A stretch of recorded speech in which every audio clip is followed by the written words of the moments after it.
What's up, everybody, and welcome back. My name is Josh Zuniga, your local real estate specialist here in Phoenix, Arizona. I'm here with Sean Malco. He's also a lending specialist here within the Phoenix area. And today we're going to talk about closing costs. So in a previous video that you may have seen on the YouTube channel, we talked about your down payment. But just to get back to it, so when you have your down payment, you're generally walking in, like Sean was explaining before, anywhere from 3 to 3.5 to 5% if you're like a first-time home buyer.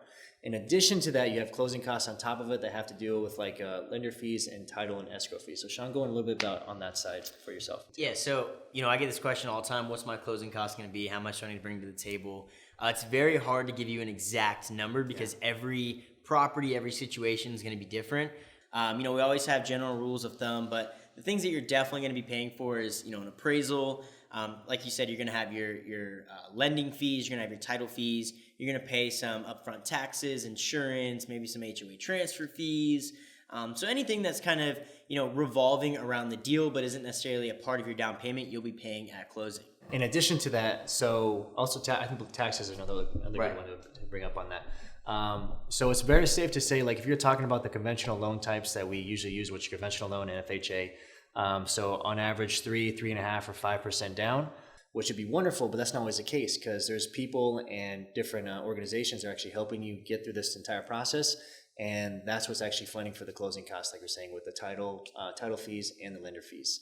But in addition to that, there's also a point of concessions that we can actually negotiate it. So give a little bit of insight on that. Yeah, so that's kind of, the general rule of thumb, like you were mentioning. Another big thing is, if you work with a great real estate agent like Josh, you can actually sometimes get the seller to help pay for some of your closing costs. So you can get some seller concessions, just kind of help you out, because I know that, when you're buying a home, first-time home buyer, you're coming to the table with your down payment, and it's already a big deal. So if a property's been on the market for a little bit longer, then, the sellers might be willing to kind of, pay a little bit of your closing, kind of get the deal done. Josh probably knows more about that than I do, but that's a little bit about how seller concessions work. Yeah. It's another point of negotiation we put in the contract, and that's something that, you and I can discuss when we actually go in to make that offer. Sometimes we have leverage where the house has been on the market, say 40, 60 days, or sometimes the seller's in a bind. We can negotiate to where the seller will actually pay for a portion and sometimes even all of those closing costs in order to get a deal done, where they can sell the house and then you can actually purchase the house. But we can get more into the specifics when we meet with you in person. Like we always say, we love to get on a phone call with you or sit down. We can have a talk or chat over some coffee, lunch, whatever the case may be. If you need any additional information, feel free to reach out to us. You have all of our information in the description below.